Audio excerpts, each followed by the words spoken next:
All right, guys. So in this lesson, I'm going to be explaining valuing a business, and just think of it as in one business is one share to keep things simple. I know a lot of people get into trading and investing and they don't really know what happens. And hopefully I'm going to teach you to get the mindset from being a trader and more into an investor. And this is why, because when you trade, you're basically just taking the price and trying to find a trend, and then most of the time, 90%, you will lose. I don't care what people say. There are successful traders out there, but slim to none.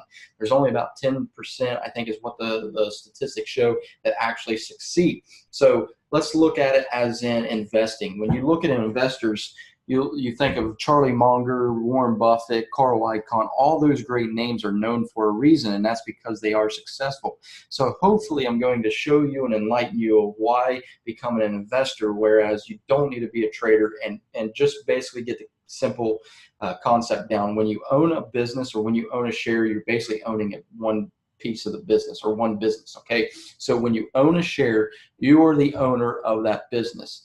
All the other stuff, the day-to-day operations, they don't matter. You just own what comes left of the business. So if it was to make $100 million, then guess what? You get a piece of the pie of that. Okay, so firing and hiring employees, you don't really have control of that unless you own a large stake in that company. 100 million shares, whatever the case may be. The more shares you own, and percentage-wise, the more you have to say. So board of directors usually are people that own so many shares, they actually get a say of the company. And then the shareholders, the smaller shareholders, they go up to the board members, and then they take in the pool of votes and whatnot, and that's how they determine who they fire and how they hire. But for the main concept of this video, I just want to show you how the income comes into a business and how to look at it as in a share. So let's take a moment. I want to share my screen with you, and we're going to be opening up or owning a coffee shop. Okay, so within this coffee shop, I just want to show you that Ted, we're going to call the owner Ted. Here's Ted. He is the owner of our coffee shop down here, and this is the coffee shop.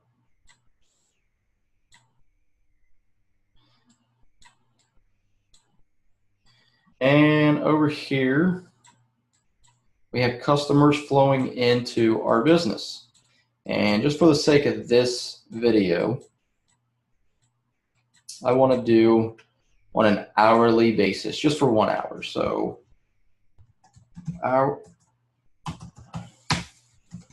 hourly.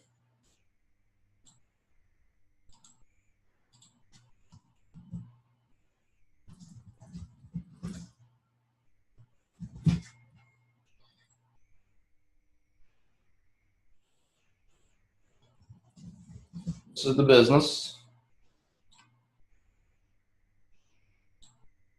And now what you're going to see is the cost of revenue. That's what it costs us to make the money coming in from the customers. So we have employees, we have products, we have building rental. Now, for the sake of this video, I'm just going to give us one employee, and the cost of product looks like a coffee pot. Well, actually, I don't know what that is, but that's supposed to be our coffee. And this is the building rent for 1 hour. All right. So numbers come in. The customer brings us $200 in an hour into the business, and it cost us $10 an hour for the employee. And let's say it cost us another $10 for the hour to make the coffee, and the building's costing us $20. All right, so we deduct the 40, so it cost us a total of $40 out of the 200 to run this business successfully. Okay, so we want to deduct the $40 from the 200. And that leaves us with 100 $60 per hour. Okay, so that goes up here. Ted is making $160 to run his business. After all the employees come through, he pays off all the coffee costs, the employee, and the rent. He profits $160. But guess what? There's also a thing called taxes. We've all heard of it. Unfortunately, we can't get away from that. So over here, taxes cost us, let's just say $60 for that hour. So now, go up here, our net profit or net income. And the other word, when you look at it as in a share in the stock market world, it's actually earnings, okay, equals $100. And that's just for that one hour, okay? So everything's running smoothly. Ted's bringing in $100 an hour. Great. His business runs perfect. He's hashed out all the issues. His employees are happy. Nothing else is really a risk. So let's turn that into an annual income, and we'll begin to see just how much or what we should pay for a company and whatnot. So let's turn everything into an annual basis. We want to say that this over here is $200,000.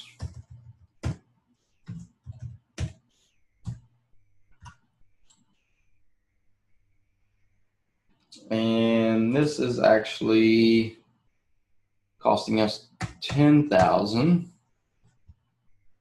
on an annual basis, and that's unfortunately lower than minimum wage. But just for the sole purpose, I want to show you this. $10,000, another $10,000, and $20,000 in rent per year for the coffee shop. Gives us a total of $40,000 of cost of revenue, $60,000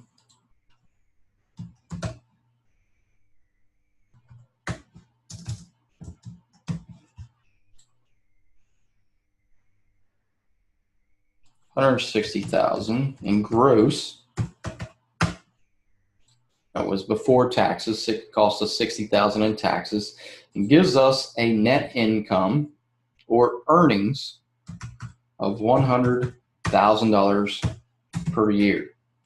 Okay, so as you can see, as money's coming in throughout the year, you as the owner are making $100,000 or off that one share. Now we have to understand that just off one share, and think of it as in, if we buy one share, 100,000 shares, whatever the case may be, that percentage never changes. It's always, if it goes up and you profit 5%, then guess what? You profit 5%. Now, determine on how many shares you own, yes, the dollar amount changes. That's why it's vital for you to start investing now, because 5% is better than nothing. I've heard a lot of individuals come to me and say, well, they don't have the kind of money that it takes to invest. Well, I'm telling you right now, to start today and compound off your profits, you will soon begin to build up that portfolio.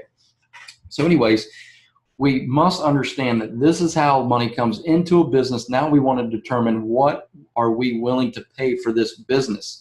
And that's where Warren Buffett and all these other guys take into consideration what determines the undervalued of a company. Now, let's say that Ted wants to sell his business for $1 million. So first off, is that worth it? Is the $1 million worth it? Okay, so we will take the $100,000 divided by 1 million gives us a 10% return. Okay, let's do 500,000.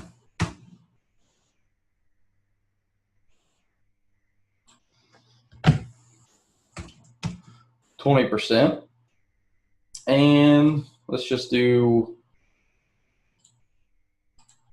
one more. Let's do 300,000. Gives us 33.3333%. So If we was to look at these numbers, you know that your return, the more you pay for it, the less your return per year is. So this is where all this price movement and people are buying and selling within the market, they're actually getting lower or higher profit margins or percentages. So the lower you buy the stock for, guess what? The higher your income or your percentage would be. So when Warren Buffett decides, or when he makes decisions whether he's going to buy a company or not, he looks at the price to earnings. So you just basically reverse that. You was to take 1 million divided by the 100,000. So we want to look at 1 million.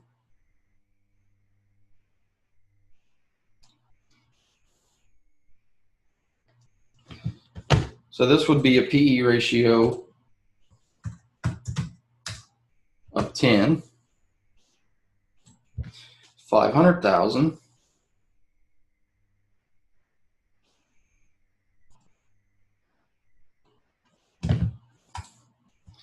PE of 5. And what this means is for every $10, you'll make $1 in a year. For every $5, you'll make $1 every year. And 300,000.